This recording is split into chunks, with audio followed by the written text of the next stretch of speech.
জ্ঞানীজন আউটপুটের সাউন্ডটা বাড়লো কি কারণ? সঙ্গের সাউন্ড বেড়ে গেছে, ওইটা একটু কমাই দেও স্বভাব আছে।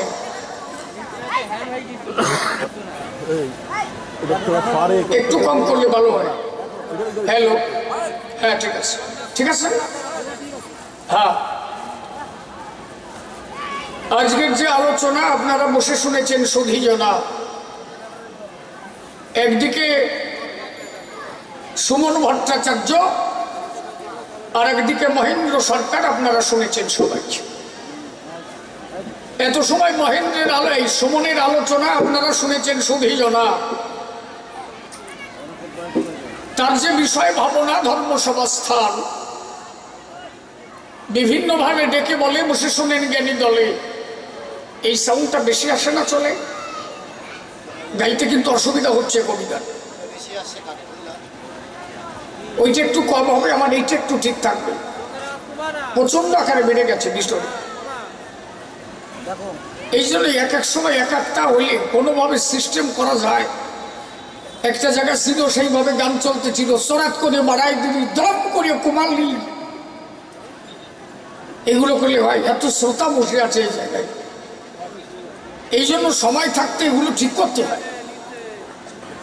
শ্রোতাদের নিয়ে খেলা করা এটা নয় আমাদের ধারা। যাতে শ্রোতারা হয় গানে আত্মহারা, সেইভাবে তোমার আমার দুইজনের চলতে হয়। তোমারও পেট চলে শ্রোতার বলে, আমারও পেট চলে শ্রোতার বলে। ওরা দুইজন শ্রোতারা যদি বিসর্জন দেয়, আমাকে না খাই শীত হয়ে পড়ে থাকতে পারে দুই সালা বা যে টাকার কায়দা রয়েছে নাকি। যেঙ্গে চুপ করে থাকেন সবাই, অনেক কথা বলতে হবে। ধর্মসভা স্থান আলোচনার সূত্রপাতে কি বলবো, সবার সাক্ষাতে সুমন বাবু প্রশ্ন করেছে সভাতে, আপনারা সঠিক সাথে তাই করেছে না করলেন। তার বিষয় বৃত্তান্ত খানি বসে শুনেছেন জ্ঞানী গুণী, বিভিন্ন ভাবে প্রশ্নদানি দিয়েছে ধর্মসভা স্থান। তাহলে আমি শিশির সরকার খুলে বলি, সবার ভিতর এই নামের আর নাই কোনো দরকার। সভাপতি আমি এখন মহেন্দ্র সরকার হয়ে দাঁড়াইছি। চিন্তা করেন নারী নরে কি বলবো, সবার ভিতরে যেভাবে প্রশ্নপত্র করেছে ধর্মসভা স্থান, অন্তরে আমার আছে ভাব এক এক করে জবাব দেব। এইবার নিজ নাম ত্যাগ করে আমি হয়ে দাঁড়ালাম মহেন্দ্র সরকার গুণধাম। তারই কথার জবাব দিতে বাসনা আছে চিঠে, আপনারা সুধী সাথে করছে না করলেন। প্রথম তার প্রশ্নখানি বসে শুনেছেন জ্ঞানী গুণী, ইদানিস সভা মাঝে ধরে ধরে তাই করব বিশ্লেষণ। চিন্তা করেন জ্ঞানী দলে যে কথা বলেছে সভা তলে, আমরা সনাতন ধর্ম দেখলে তাহাতে দেখতে পাই। সনাতন ধর্মের পঞ্চধর্ম জানি বসে শোনেন জ্ঞানী গুণী, শাক্ত শৈব গানপত্য যেভাবে ব্যাখ্যা করলেন সভাতেই দানি, তাহাতে সনাতন ধর্মে পঞ্চতত্ত্ব আমরা খুঁজে পাচ্ছি। চিন্তা করেন নারী নরে তাই জিজ্ঞাসা করেছে সবার ভিতরে, এই সনাতন ধর্মের ভিতরে আবার নূতন মত কেন মতুয়া ধর্ম আছে বলে, এই মতুয়া ধর্মটা কি এইটা জানবার বিষয়। এ তো সনাতন ধর্মের কোন শাস্ত্রে লেখা নাই। এই জন্য তোমার কাছে করি ঘোষণা, ব্যাপারটা আমি বুঝলাম না, মতুয়া ধর্ম সঠিক ধর্ম কি না, আর শাস্ত্রে কেন তা থাকলো না, এইটা জানবার তার প্রথম বিষয়। তুই কি করছ? তুই কি খালি ভাবিস নাকি যে আমি গাড়িতে বসে থাকি, বাড়িতে আইসিস না? চুপ করে থাকেন নারী নরে কি বলবো সবার ভিতরে। তাহলে মতুয়া ধর্ম বলে কারে? মতুয়া ধর্ম আলাদা কোন ধর্ম মত নয়। আপনারা ধৈর্য ধরে শ্রবণ করবেন সবাই। আমরা কিন্তু মতুয়া ধর্মের মানুষ কেউই নয়। মতুয়া বার্তা দিয়েছিল কেন? এই জন্য শ্রীকর্তা গান লিখেছিল, গিয়ে দেখলাম মতুয়া পাড়া, গিয়ে শুনলাম মতুয়া পাড়া, যত মতুয়া মাতাল হয়ে বেহাল কাজ করে বেদ বিধিছেন। একটা গান আছে না? আরো আরেকটা গান আছে এই গানের মতোই। এবার ধর্ম তুলার বুড়ি ত্যায্য কর সাধন ভজন, দীক্ষা শিক্ষা কোপ নির্জুলি, ধর্ম তুয়ার বলছে। ওর মধ্যে একটা কলি আছে, মতুয়া নামে বহিরঙ্গে দিত এরা গালাগালি, তাই না? এবার মতুয়া হয় জগৎ পূজ্য, মাধুর্য প্রেম প্রাণ পুতলি, মাধুর্য প্রেমের পাত্র প্রাণ পুতলি। এইবার ধর্ম তুয়ার বুলি, ধর্ম তুয়ার বুলি, তাই না? তাহলে ভেবে দেখেন নারী নরে কি বলবো সবার ভিতরে এই মতুয়া নামে গালাগালি দিত এই মতুয়াদের। এরা হরি সাধনা করিত সবাই, এই গালাগালি শুনেছিল, বসে শোনেন জ্ঞানী দল, তাই ঠাকুর এদের ডাক দিয়ে বলেছিল আজকের থেকে তোরা মতুয়া নামেই হয়ে গেছে ধর্ম সবার ঠাই। কিন্তু মূলত আমাদের ধর্মটা কি আপনাদের কাছে বলে রাখি, এইটা কলম দিয়ে লিখেছিলেন আমার তারক কমলাখি। কি মতুয়া কোনো আলাদা ধর্ম মত নয়, প্রকৃত সনাতন ধর্ম যাহা, মতুয়া ধর্ম হচ্ছে তাহা। এই জন্য লিখেছিলেন হরিলীলামৃতের পাতায়। আমার কথা বুঝতে পারছেন তো? কি প্রসারিতে গুরুগম্য সূক্ষ্ম সনাতন ধর্ম, জানাইলেন এ জগৎ হরি। তাহলে বসে শোনেন নর নারী, কি বলবো সবার বরাবরই সনাতন ধর্ম যেমন একটা বটবৃক্ষের ন্যায়, মতুয়া ধর্ম আর সনাতন ধর্ম এর ভিতরে আলাদা কিছু নাই। তৎসহ সনাতন ধর্মের মূল মূল পাঠগুলো আমাদের মতুয়া মতের ভিতরে বিশুদ্ধ আকারে তুলে ধরেছিল। তাই মতুয়া ধর্মটাকে সূক্ষ্ম সনাতন ধর্ম কয়। সূক্ষ্ম তত্ত্বগুলো কি আপনাদের কাছে বলে রাখি।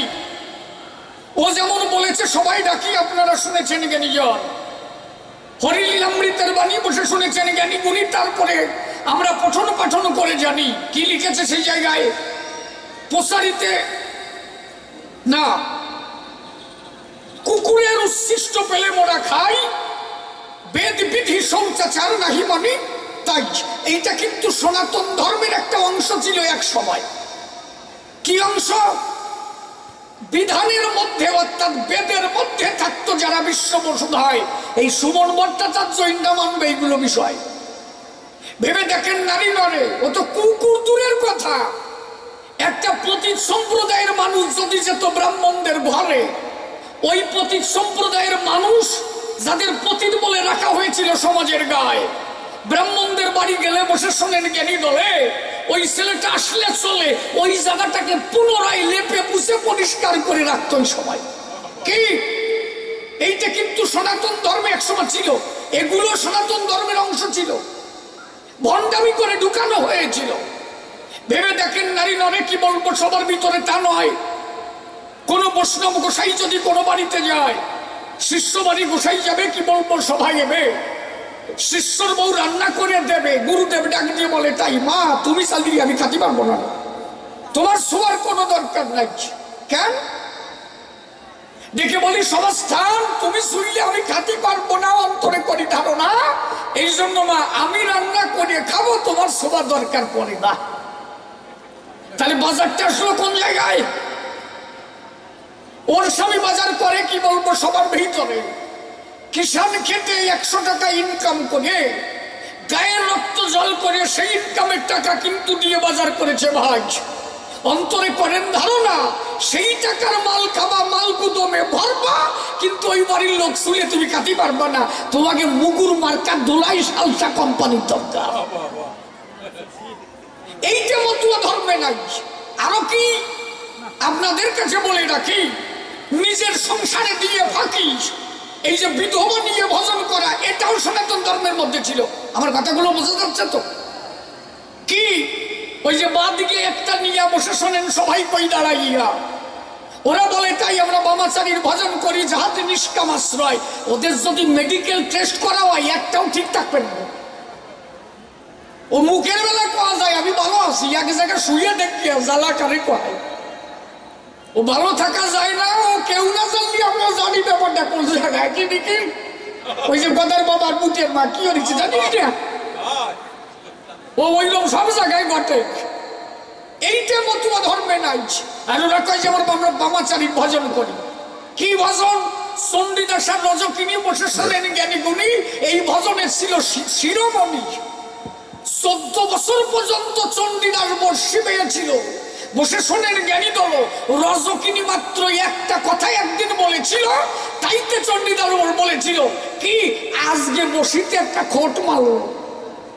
14 বছর পরে একটা কথা বলেছে চণ্ডীদাস রজকিনী রে, তাইতে রজকিনী কইছে আজকে বসিতে একটা খোট মারে। এত তাড়াতাড়ি ল্যাপের দ্বারে যাও কে? 14 বছর পরে।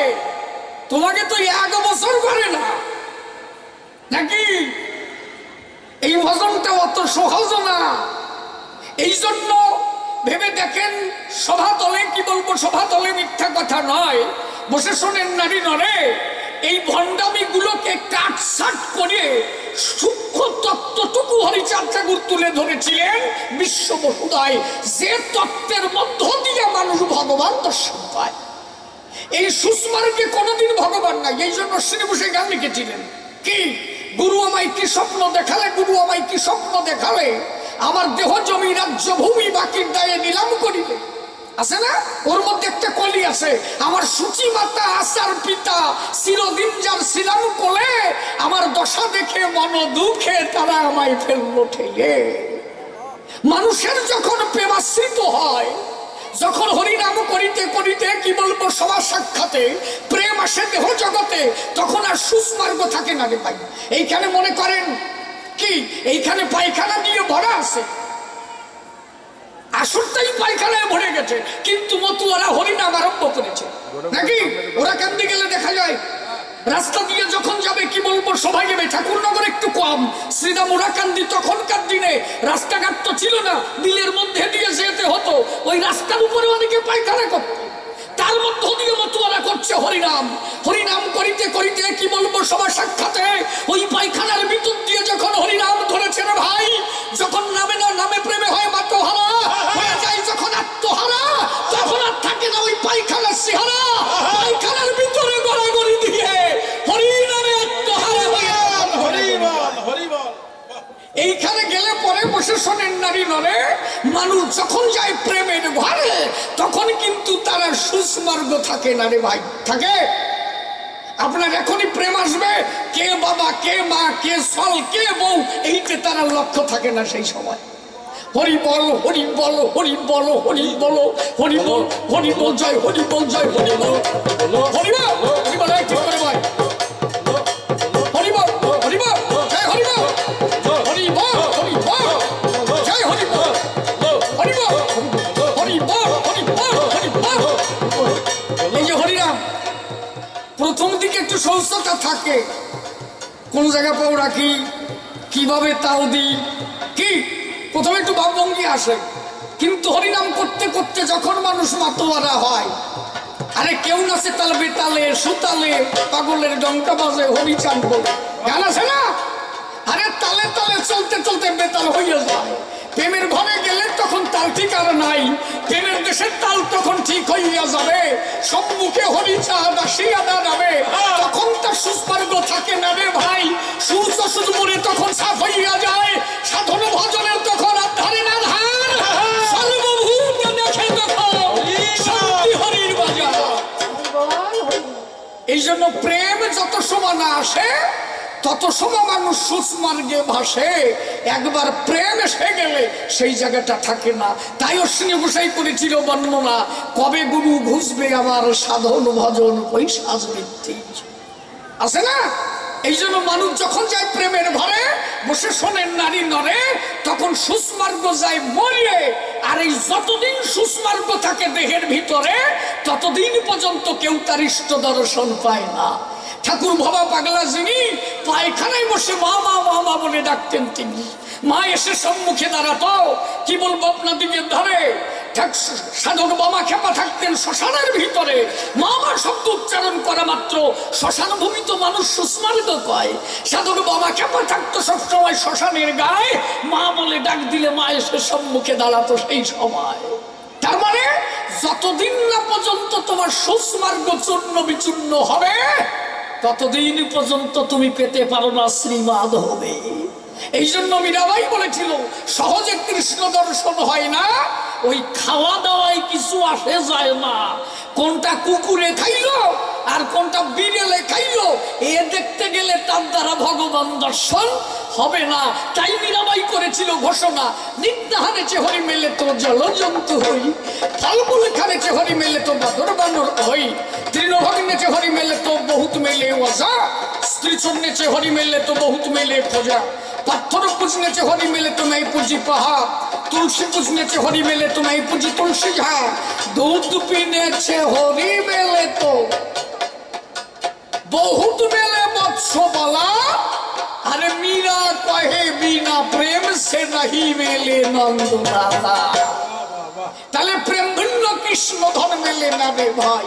আমার অশ্বিনীয় গানের মধ্যে লিখে গেছে তাই, প্রেম শূন্য জীর্ণ দেহে কি বা প্রয়োজন, জান্নাই ভক্তি রতন প্রেম সাধন অকালে কালের মুখে সে হয় পতন, প্রেম শূন্য জীর্ণ দেহে কি বা প্রয়োজন। তাহলে ভেবে দেখেন নারী নরে, সেই প্রেম পেতে হলে পরে যেতে হবে মানুষের নামেরও ঘরে, নাম করিতে করিতে হবে প্রেমাশ্রয়, একবার প্রেম এলে তখন আর সুস্মার্গ নাই। আর যত সময় সুস না আসবে তত সময় তুমি দেখা পাবে না তোমার শ্রীমাধবে। তাহলে অন্তরে করেন ধারণা, মতুয়ারা এই জন্য সুস্মার্গ মানে না, এরা বিধি মার্গের উপরে বসবাস করে সর্বদাই। আর আমার হরিচাঁদ ঠাকুর যিনি বসে শোনেন জ্ঞানী গুণী, সনাতন ধর্মের সূক্ষ্ম তত্ত্বটুকু তুলে ধরেছিলেন তিনি। সনাতন ধর্ম ছিল একটা বটবৃক্ষের ন্যায়, তার থেকে মূল তত্ত্বটুকু তুলে ধরে বসে শোনেন নারী নরে। বলেছিল সবার ভিতরে কি সূক্ষ্ম তত্ত্বটুকু আমরা পাই, মূল যে তত্ত্বের মধ্যে দিয়ে মানুষ ভগবান দর্শন পায়। কি বলেছিল, লয়ে নিজ নারী ব্রহ্মচারী সব চরিত্র রবে, হাতে কাম মুখে নাম সত্য কথা করে। এই আজরিয়া পেশাল না পাইয়ে, পরের বউ না ধরে, তুই বাজা পরের বউ না ধরে আজরিয়া পেশাল না পাই, এত শুধু বাসাবাসি না করিয়ে লয়ে নিজ নারী ব্রহ্মচারী সব চরিত্র রবে, হাতে কাম মুখে নাম সত্য কথা কবে, পরপতি পরসতী প্রভুনে স্পর্শিবে, তুমি না ডাকিলে হরি তোমারে ডাকিবে, মাতা পিতা গাছের গোড়া হরি গাছের ফল, গাছের গোড়া কেটে কেন আগায় ঢালো জল। এই কয়টা বাণীর মধ্যে আছে ফলাফল। এই কয়খান বাণী যদি কেউ মানিতে পারে, আরে সুস্পষ্ট দূরে যাক, সে পেতে পারে আমার প্রাণের হরিসাবে। এই জন্য ভেবে দেখেন যত জ্ঞানীজন সূক্ষ্ম তত্ত্ব তুলে ধরেছিলেন দয়াল হরিচাঁদ। সনাতন ধর্মের সূক্ষ্ম তত্ত্ব যাহা এই মতুয়া ধর্মে পাওয়া গেল তাহা, সনাতন ধর্মের আর এক নাম জানি সূক্ষ্ম সনাতন ধর্ম, মতুয়া বলে তারে মানুষ। এইটা আলাদা কিছু নয়, কারণ নাম পাইছো থাকে তারে দেখো পঞ্চানন কয়, নীল রতন থাকলে তারে নীলিও বলে রে ভাই। তেমনি সনাতন ধর্মের দুইখানি নাম বসে শোনেন সভা মাঝে যতগুলো ধাম, মতুয়ার সনাতন আলাদা কিছু নাই। মতুয়া নামে গালাগালি দিত গো সবাই, এই জন্য মতুয়া নাম দেওয়া হলো। কিন্তু মূলত হরিচাঁদ ঠাকুর সূক্ষ্ম সনাতন ধর্ম জগতে প্রচার করেছিল। একদম পরিষ্কারের মধ্যে কোনো ভেজাল নেই, আছে এর পরিষ্কার পরিষ্কার করে দিছি। তুই বুঝলি বস, নাইলে একেবারে বস। অন্তর দিয়ে তাহলে ভেবে দেখেন সবাই, আমি এই কারণে ঝাঁপ দিয়েছিলাম বাবা হরিচাঁদের পায়। আর মূলত সত্য কথা শোনেন যত বিজ্ঞ শ্রোতা, রক্ষা করে নীরবতা। মতুয়া ধর্মে কি পারে আমি কোনোদিন জানতাম না ধরায়। ছোট্ট একটা কাহিনী বসে শোনেন জ্ঞানী গুণী সভা মাঝে ধরে টানিছে। ইদানি সভ্য সবাই তাই কহিবারে চাই। কি বলবো আপনাদিকে ধারে, আমি মহেন্দ্র সরকার, আমার বাড়ি ছিল বেথুরিয়া, যেখানে হীরামন পাগলা দুর্গা প্রতিমার স্তনের দুগ্ধ খেয়েছিল চরাচরে। কি বলবো সমাস্থান ভেবে দেখেন জ্ঞানীজন। হঠাৎ আমার একবার জল উতরিয়া রোগ হয়েছিল, শোনেন জ্ঞানীজন। রোগ মোটে সারে না, অন্তরে করেন ধারণা। আমি করলাম বিবেচনা, আমি বোধহয় আর বাঁচবো না। আমার স্ত্রী বসে শোনেন, নরনারীর নাম ছিল সুমিতা। সে বলতো না মিথ্যা কথা, তার মধ্যে ছিল পবিত্রতা। আমাকে নিয়ে তখন নিয়ে গেল ঢাকা জেলায় মির্জাপুরে একটা হাসপাতাল ছিল, বসে শোনেন জ্ঞানী দল। ওই হাসপাতালে আমারে ভর্তি করে দিল। আমি কিন্তু এখন মহেন্দ্র সরকার, শিশির সরকার নাই, কথা বোঝা যাচ্ছে তো? এইবার যখন আমায় ভর্তি করে বসে শোনেন নারী নরে, আমি কিন্তু তখনও চিনি না হরিচান্দের। ভর্তি করে দিয়েছিল ওই জায়গায়। 6 মাস অতিক্রান্ত হলো, বসে শোনেন জ্ঞানী দল। আমার রোগ দিন যত যায় বৃদ্ধি পেল। ডাক্তাররা ওখান থেকে আমার ছুটি ঘোষণা করে দেয়। এর পরমায়ু আর নাই, বেশি দিন বাঁচবে না, ধরাই তাড়াতাড়ি এনে বাড়ি নেওয়া চাইছে। আমার বাড়ি নিয়ে আসে, কি বলবো আপনাদের পাশে। আমি তখন ধরেছিলাম ডাক্তার বাবু রাতুল চরণ। ডাক্তার বাবু কথা নেবেন, আমার একটা যুক্তি দেবেন। কোনোভাবে কি ফিরাই দেওয়া যায় না আমার জীবন? ডাক্তার বাবু করলো বর্ণনা, আমাদের দ্বারা আর হবে না। প্রযুক্তি বিজ্ঞানের দ্বারা কোনো সম্ভাবনা নয়। তবে আমাদের তো ডাক্তার বলে, আমরা কোনোদিন ডাকি নাই সেই নীল দলে। প্রকৃত ডাক্তারের কাছে গেলে যে তার ডাকতে পারে সেই ব্যক্তির কাছে যদি যাওয়া যায়, হয়তো সে যদি কৃপা করে তোমার ভবরোগ যেতে পারে সেরে, একদিন যদি যেতে পারো সেই ভক্তের রাগা পায়। হরি বল, হরি বল। আমার কাছে বলে দিল, বসে শুনেন জ্ঞানী দল। আমার স্ত্রী ওই ঘটনা শুনেছিল। আমি বাড়ি আসার পরে সুমিতা বলে আমারে, স্বামী আমার কথা না, যদি কোনো সাধুগুরু কৃপা করে তোমারে বাঁচাইতে পারে, একবার তুমি ওরাকান্দি যাও। ওরাকান্দি বাবা গুরু চান ভেবে দেখেন জ্ঞানী জন, মিলাই গেছে প্রেমের বার। ডেকে বলে সুমিতা, তখন মহেন্দ্র আমার ঠাই। আমি সেই মহেন্দ্রর ভূমিকাতে, কি বলবো, সবার সাক্ষাতে আমি জবাব দিয়েছিলাম।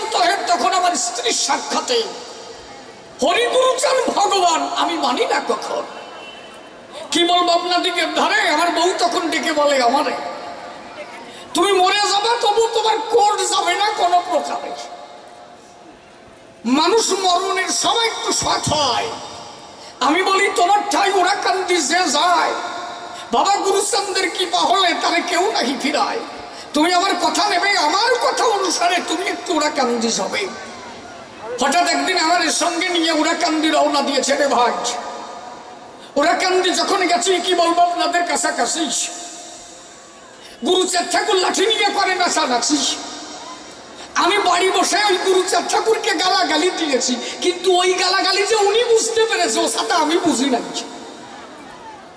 গুরুচাঁদ ঠাকুর দাঁড়িয়ে ওরাকান্দির সম্মুখ সমরে ওই লাঠি নিয়ে নাচানাচি করে।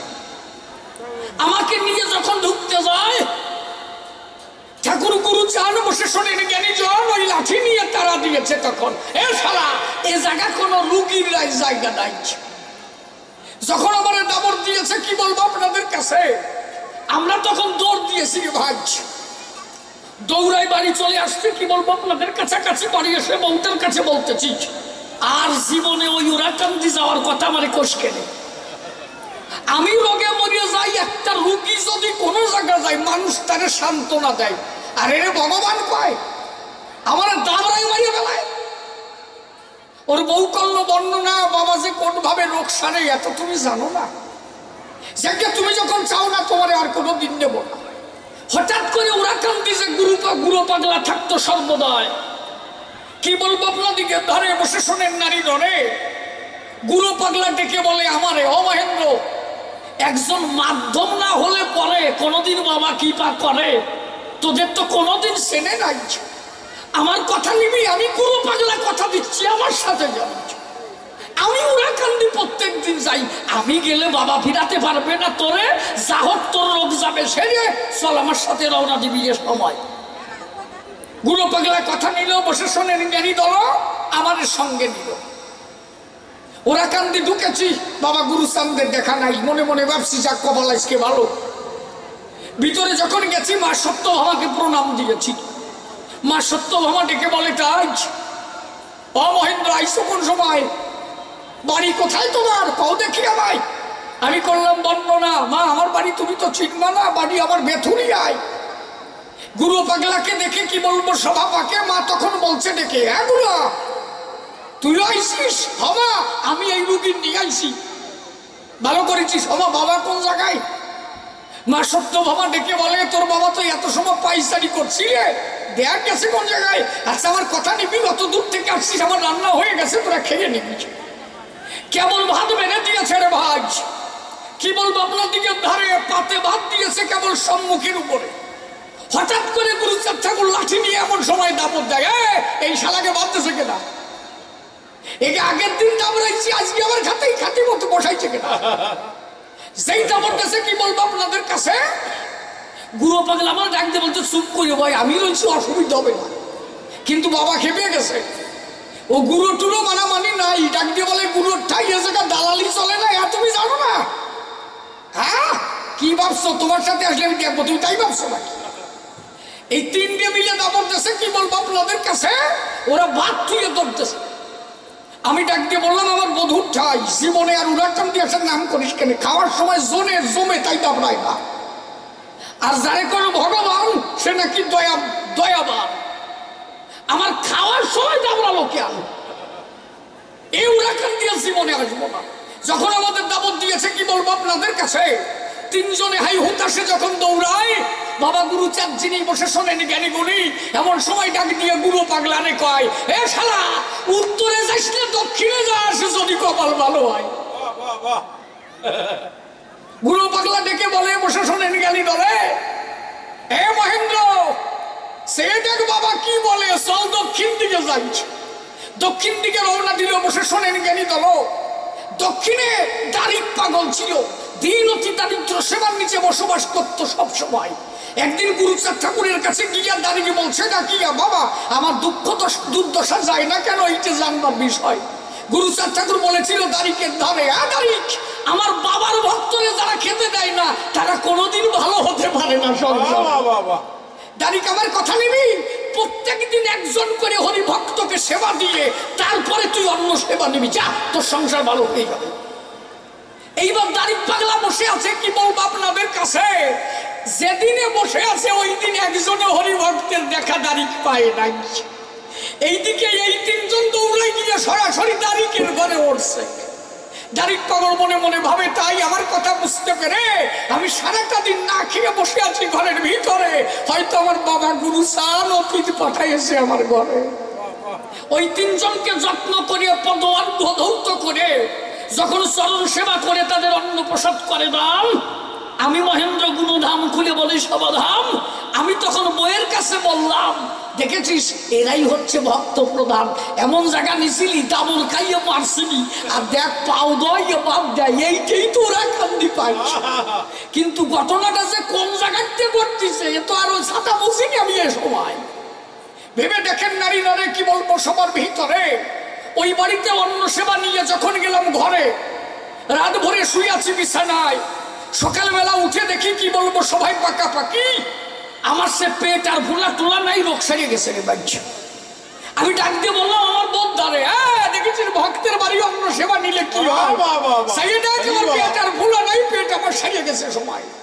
সুমিতা করে বর্ণনা, তোমার যে কোন জায়গাতে রোগ সারছে এত তুমি জানো না, ওই ডাবর যদি না যেত তোমার রোগ যেত না। দাবরাইয়ে রোগ সারিছে কি বলবো তোমার কাছে, আমার ওরাকান্দি মানত আছে, আমি একখানি সন্দেশ দেবো ওরাকান্দি, আমার কথা আছে, আমার কথা নাও, তুমি তাড়াতাড়ি আমার সাথে রওনা দাও। একখানি সন্দেশ নিয়ে যখন ওরাকান্দি যায়, বসে শোনেন নারী নরে কি বলবো সবার ভিতরে, বাবা গুরুচাঁদ বসে আছে গদি ঘরে। তখন গুরুচাঁদ ঠাকুরের দেখাশোনা করে বলাই গুসাই, বলাই পাশে বসে আছে কি বলবো আপনাদের কাছে। এদিক দিয়ে লোহাগড়া থেকে গুরুচাঁদ ঠাকুরের ধর্মমা আর পিতা এসেছে, তারা দুইজন ব্রাহ্মণ আর ব্রাহ্মণী রে ভাই। ওই ব্রাহ্মণীর সন্তান হয় না, অন্তরে করেন ধারণা গুরুচাঁদ ঠাকুরকে আজীবন সন্তান জ্ঞানে পূজিত সর্বদাই। 2 টাকার এক বাতসা নিয়া ব্রাহ্মণ আর ব্রাহ্মণী রয়েছে দাঁড়াইয়া, গুরুচাঁদকে দেবে খাওয়াইয়া, আর এরা হাড়ি ভরিয়ে সন্দেশ নিয়ে ঢুকেছে। এই সবাই গিয়ে প্রণাম করেছে বাবা গুরুচাঁদের পায়। গুরুচাঁদ দেখে বলে তাই হয়েছে, অসুবিধে নাই, রোগ গেছে? খাইলো হ্যাঁ বাবা। তাইলে ঠিক আছে ভয়, ওই যে আমার মা বাবা আসছে, কি বলবো তোদের কাছে, আগে মা বাবার হাতের প্রসাদ খাই। 2 টাকার 2 বাতাসা নিল, বসে শোনেন জ্ঞানী দল। ওই ব্রাহ্মণের হাতের বাতাসা গুরুচাঁদ ঠাকুর খাচ্ছিল। ডেকে বলে বলাই বাতাসা খাবি কিনা বল দেখি আমায়। বলাই করে বর্ণনা, হাড়ি ভরা সন্দেশ থাকতে আমি বাতাসার সাথে খাবো না। গুরুচাঁদ ঠাকুর বলে তাই অতি লোভে তাতি নষ্ট, তত্ত্ব জানা নাই। কি বলবো আপনাদিকে ধারে বলাই যখন ওই হাড়ির কাগজ ফেললো ছিঁড়ে, হঠাৎ দেখে ভিতরে, আর সেখানে সন্দেশ কিন্তু নাই। বলাই গোসাই দেখতে পারে হাড়ি ভরা পুজ আর রক্তে ভরা। ওর যে রোগ হয়েছিল পেটের ভিতরে, সমস্ত পুজ রক্ত আছে ওই হাড়ির ভিতরে। গুরুচাঁদ ঠাকুর ডেকে বললো তাই হে তোর রোগ সাজছে কেনাই শালা, ওই হাড়ি ভরা পুজ রক্ত খা। বললাম বাতাসা খাবি না, এইবার সন্দেশ খাবি, খা ওই পুজ রক্ত।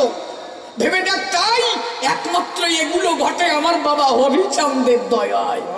শ্রী গুরুচাঁদ যিনি বসে শোনেন জ্ঞানী গুণী, যেদিন থেকে এইভাবে আমার রোগ সেরেছিলেন তিনি, আমি মনে মনে ভেবেছিলাম তাই এ তো সামান্য ব্যক্তি নয়। কি বলবো আপনাদিকে ধারে বসে শোনেন নারী নরে, যে আমার জীবন ফিরাই দিতে পারে, সেই দিন থেকে মানব প্রাণে প্রণাম করেছিলাম বাবা গুরুচাঁদের পায়।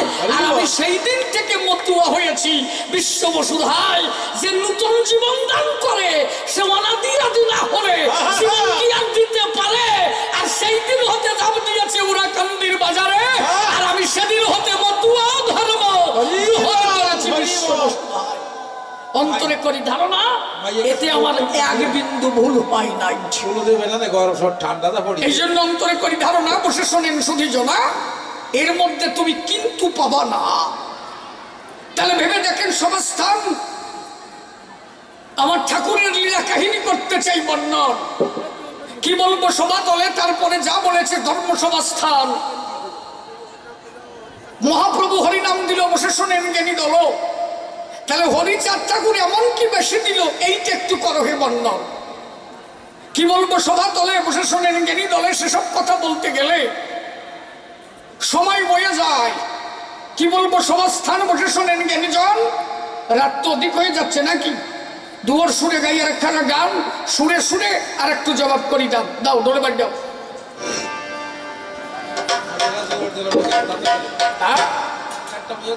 না আচ্ছা, আমার নিখিলের মনের ব্যথা, তোমরা কও না কথা। নিখিল ডাক দিয়ে বলে তাই বাবা এক বিটিও একটু জোর দেয় নাই, তোমরা দেও নাই, কেউ দেও নাই, তোমরা একটু জোর দিতে পারো নাই। যেটা জোর না দেবে তার বুবা সল হবে আর বুবা মাই হবে। আমার সল ব্যথা পাইছে কি, যেটা জোর না দেবে তার একটা বুবা সল হবে আর বুবা মাই হবে। যা এইবার আমি ধ্বনি দেবো, দেখি কোনটা জোর দেয় না। জয় জয় হরি গুরু চাঁদ প্রেমানন্দে হরি হরি বল,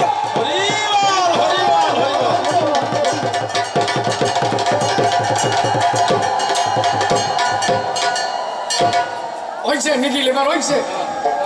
ওই যে বুড়ো বিটি হতেছে, ওনার 80 বছর হয়েছে, উনি ভাবছে আমারও সলমাই হয়ে পড়ে নাকি, ঠিক নাই দিয়ে বেলাচ্ছে। না এখন বিজ্ঞানের যুগ তো, বুড়োকে হয় শুনতেছি। আর উনি ভাবছে পৌষ মাসে ঠেলাই এই মাসে হয়ে যাক। কি হতেছে বুড়ো বিটিটা, যাকে আশীর্বাদ করেছিলেন প্রত্যেকের ঘরে জন্মাক সন্তান, জ্ঞান নামক পুত্র সন্তান আর ভক্তি নামক কন্যা প্রত্যেকের ঘরে করুক। আসলে আপনাদের বগুলা তো এখনো ভালো আছে, আমাকে ওই দিক ভালো নাই। এই জায়গা মাদের মধ্যে এখনো ভদ্রতা বজায় আছে, আমাকে ওই দিকে যা হয়েছে থাক, আমি কব না, কব ওরে বাবা ওই বুড়ো বিটি কয় যে কও না, তা কব না, থাক কব। ওরে বাবা আমি তোমার জন্য করছি, কিন্তু তোমার গেছে তো সবাই কাপড় পরে, আমাকে ওই জায়গায় নাইটি ঠিক আছে বইনি, এই জায়গায় নাইটি পরে না। না না না বগুলার মানুষ নাইটি পরেই নি, আমি দেই নাই। রে বাবা বুড়ো বিটি কয় যে আমাকে জায়গাও আছে। আমি মাঝে মাঝে বাংলাদেশে যাই, তো বাংলাদেশটা এখনো ভালো আছে। আমার বড়দা বাংলাদেশের এই দেশে আইছে পিছতো বাইছে, ওরা দুই বাইছে, গদাই আর মাদাইছে। তো গদাই এই দেশে আইছে, আমার বৌদি একটু বল দিই আর দাদা একটু বল। এর সবাই ওই নাইটি পরে আমার বৌদি করছে দাদার দাঁড়ে, ওই যে মানুষে কি বলে আমার একটু দিতে পারো। দাদা আমার মানুষ বাজার থেকে কিনে নিতেছে, খালি নাইটি কিনে দিলি তো হয় না, ওর আবার অন্য কি আছে না নাকি, খালি নাইটি পরে নাকি। ওই বেটি ভালো ডোক দিতেছে গা,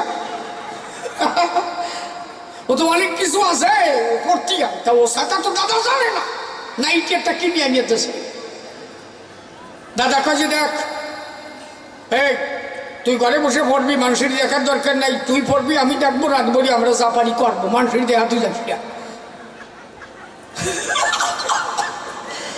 ও রাত ভরে পড়িয়ে ড্যান্স দিচ্ছে বুঝলা, ঘুরিয়ে ঘুরিয়ে দেখাচ্ছে, দেখাও কিরম দেখায়। দাদা দেখছে রাত ভরে দেখতেছে, কয় যে আসলে তোর যে কি কায়দার দেখাচ্ছে, তোর যে 40 বছর 20 বছরের মতো কমিয়ে গেছে। কয় যে তাহলে কালকে আর একটা কিনে দিয়ে নেই, আর 1 বছরে এসে দাঁড়াবে না। রাত ভরে নাইটি ভরে শুয়ে রয়েছে, সকালবেলা উঠে কেবল জাটা নিয়ে উঠোন জার দিচ্ছে।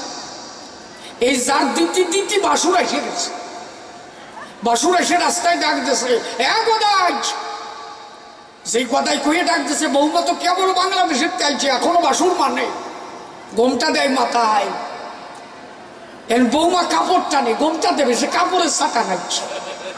নাইটির কাপড় পাবে কোন জায়গায়, কত অত তোলায়, তাই উপরে তো থাকে না। দাদা যেই দাঁড়ে দাঁড়ে এসে গেছে, গদাই ডাক শুনি যে ব্যাপারটা কি। যেই দাঁড়ে আইসে বৌমা কাপড় খুঁজে পায় না, তলার কাপড় ধরে উপর দিয়ে গুছিয়ে তুলছে। কয় যে বৌমা উপরে তো টাকা হলো, তলা যে বাঁকা হয়ে গেল। এই জন্য অন্তরে করি ধারণা, যার কাছে মান্যত আছে তার কাছে আছে, যার কাছে থাকে না তার কাছে কিনে গেল থাকে না। এই জন্য যার যার কাজ শেষে করবেন, কারো দিকে কেউ তাকাবেন না। একা আসায় একা যাওয়া কেহ কারো নয়, যাবার বেলায় একার মতো তার যেতে হয়। কে উলুধ্বনি দিল আর কে দিল না, এইটা তোমার দেখতে হবে না, নিজের মতো নিজের জায়গা ঠিক রাখা চাই। কি দেও ঢোলে বাড়ি।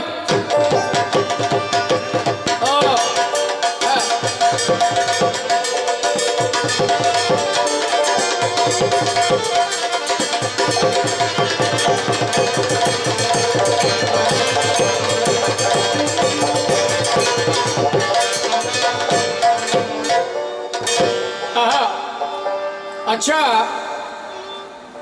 আমি প্রত্যেকের উদ্দেশ্যে বলছি, আমার নতুন একটা ইউটিউব চ্যানেল খুলেছি আমি। আপনারা পারলে আমার চ্যানেলটা একটু সাবস্ক্রাইব করবেন, আমার প্রত্যেক দিনের অনুষ্ঠান আপনারা শুনতে পাবেন। আমার চ্যানেলটার নাম হচ্ছে শিশির সরকার ইউটিউব চ্যানেল। আমার নামের স্পেলিং হচ্ছে SISIR।